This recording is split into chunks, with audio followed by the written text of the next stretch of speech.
Hey, all my friends. Welcome back to Tuesday with Tasha. Back to school time is a different experience for everyone. Let's see what it was like for this little girl in A History of Me by Adrea Theodore. Illustrations by Aaron K. Robinson.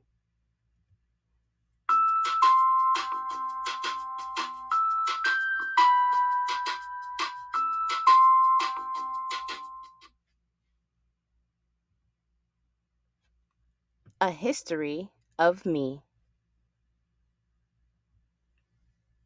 I was the only brown person in class.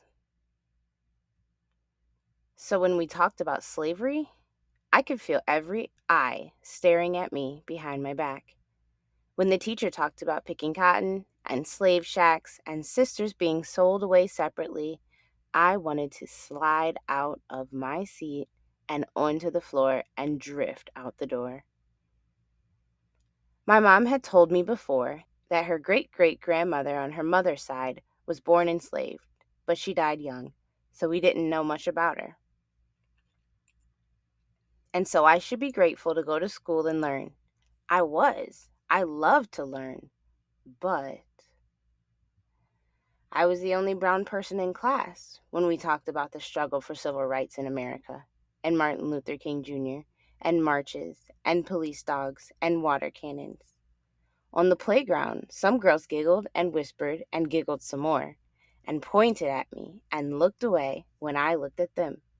I wanted to slip off the swing and seep into the ground, not making a sound. My mom had told me before that her grandmother, on her mother's side, was born free, but only got to go to school for a little while, till the third grade. And so I should be grateful to go to school and learn. I was. I loved to learn. I was in the third grade, and I had just learned how to multiply, and how to write essays, and how to think for myself. But I was the only brown person walking home from school with a violin case in my hand when that boy rode on his brand new bike and barked at me. If it wasn't for Lincoln, you'd still be our slaves. I wanted to sprint after I wanted to sprint away after him and ask, "Is that all you see when you look at me?" My mom had told me before that she grew up in the South and everyone in her school was brown like me. She saw whites only everywhere. She wasn't mad. That was just how it was. She wanted to be a nurse. She couldn't go to school for that, so she moved up north. And so I should be grateful to go to school and learn. I was. I loved to learn. I love science. I became a doctor who writes poems and loves music. But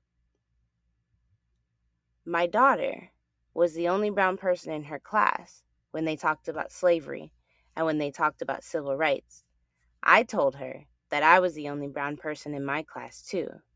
And just because no one ever mentions courage, strength, intelligence, or creativity, that doesn't mean it isn't there. So, she shouldn't slide to the floor or seep into the ground, but sit up straight and fly high into the sky, because what matters more are those moments in the mirror when she asks herself, "What do I see when I look at me?" And when she does, I hope she will see that she is free to be anything she wants to be. Wow. This relates to me so much. Growing up, I actually was the only brown person in my class during a lot of those same things mentioned in the story.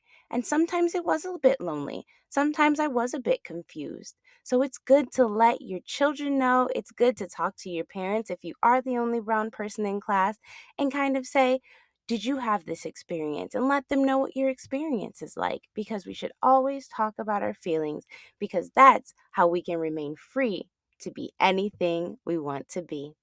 If you love this book as much as I do, make sure you click the link in the description box so you can get a copy for yourself. And don't forget to like the video and subscribe to the channel so we can keep reading great books together. And I'll talk to you guys next week here on Tuesday with Tasha.